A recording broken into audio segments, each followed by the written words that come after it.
नमस्कार दोस्तों। किसी समय एक गांव में भागवत कथा का आयोजन किया गया। एक पंडित जी भागवत कथा सुनाने आए। पूरे सप्ताह कथा वाचन चला। पूर्णाहुति पर दान दक्षिणा की सामग्री इकट्ठा कर घोड़े पर बैठकर पंडित जी रवाना होने लगे। उसी गांव में एक सीधा सादा गरीब किसान भी रहता था जिसका नाम था धन्ना जाट। धन्ना जाट ने उनके पांव पकड़ लिए।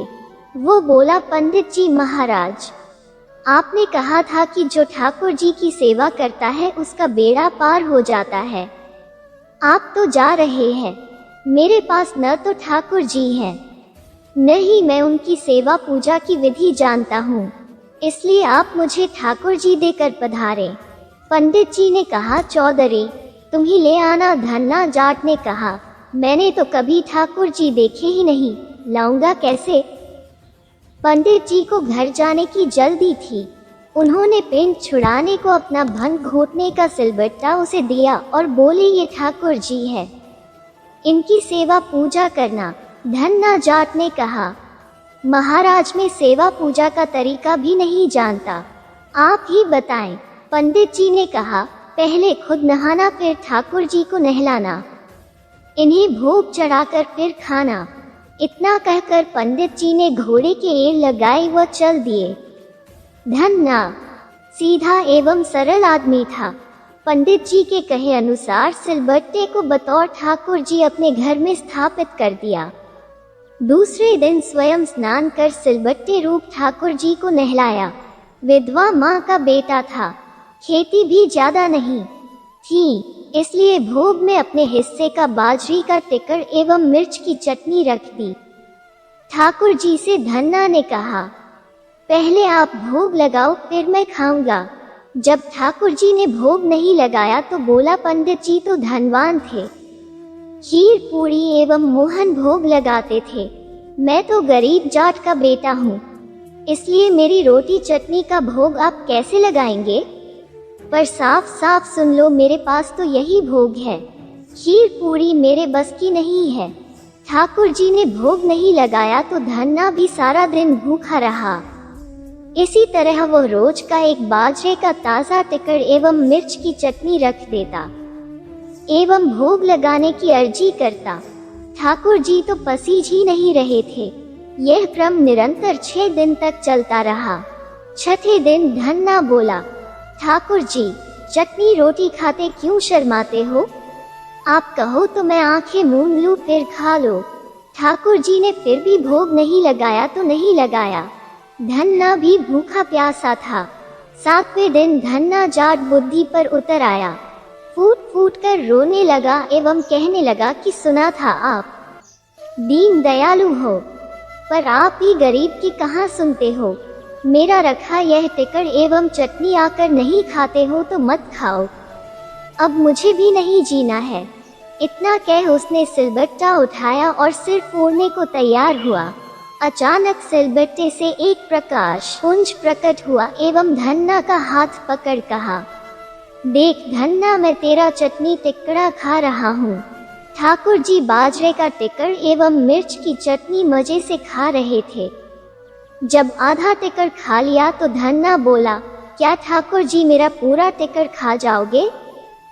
मैं भी 6 दिन से भूखा प्यासा हूँ, आधा टिकड़ तो मेरे लिए भी रखो।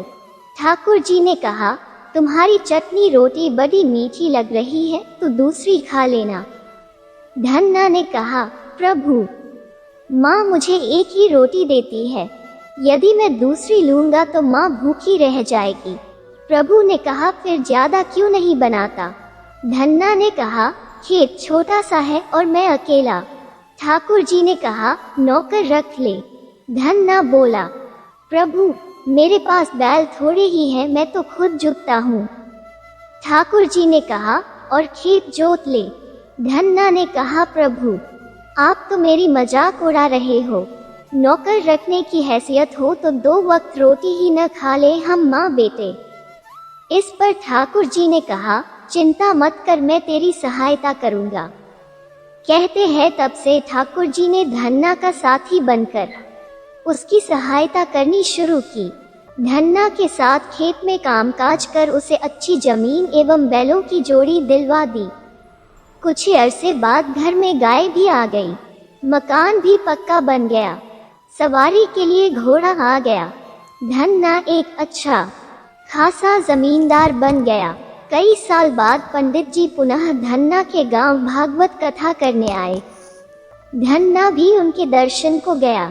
प्रणाम कर बोला, पंडित जी, आप जो ठाकुर जी देकर गए थे वे 6 दिन तो भूखे प्यासे रहे एवं मुझे भी भूखा प्यासा रखा। 7वें दिन उन्होंने भूख के मारे परेशान होकर मुझ गरीब की रोटी खा ही ली। उनकी इतनी कृपा है कि खेत में मेरे साथ कंधे से कंधा मिलाकर हर काम में मदद करते हैं। अब तो घर में गाय भी है। 7 दिन का घी दूध का सीधा यानी बंदी का घी दूध नहीं भेजूंगा। पंडित जी ने सोचा मूर्ख आदमी है, मैं तो भांग घोटने का सिलबट्टा देकर गया था। गांव में पूछने पर लोगों ने बताया कि चमत्कार तो हुआ है। धन्ना अब वो गरीब नहीं रहा, जमींदार बन गया है। दूसरे दिन पंडित जी ने धन्ना से कहा, कल कथा सुनने आओ तो अपने साथ अपने उस साथी को लेकर आना जो तुम्हारे साथ खेत में काम करता है। घर आकर धन्ना ने प्रभु से निवेदन किया कि कथा में चलो, तो प्रभु ने कहा, मैं नहीं चलता, तुम जाओ। धन्ना बोला, तब क्या उन पंडित जी को आपसे मिलाने घर ले आऊं? प्रभु ने कहा, बिल्कुल नहीं, मैं झूठी कथा कहने वालों से नहीं मिलता। जो मुझसे सच्चा प्रेम करता है और जो अपना काम मेरी पूजा समझ करता है, मैं उसी के साथ रहता हूँ। सत्य ही कहा गया है, भगत के वश में है भगवान। जय श्री कृष्ण। कहानी अच्छी लगी तो लाइक बटन को दबाना ना भूलें। आपके साथ और सहयोग के लिए मैं आप सभी का दिल से धन्यवाद करती हूँ। फिर मिलेंगे दोस्तों एक नई कहानी के साथ। तब तक के लिए हंसते रहें, मुस्कुराते रहें, अपना ख्याल रखें और इसी तरह हमारे साथ जुड़े रहें। धन्यवाद। अगर आपको ये कहानी अच्छी लगी और इससे कुछ सीख मिली तो चैनल को सब्सक्राइब ज़रूर करें। आपका एक सब्सक्राइब हमें इसी तरह से नई नई कहानियाँ आपके लिए लाने के लिए प्रेरित करता है।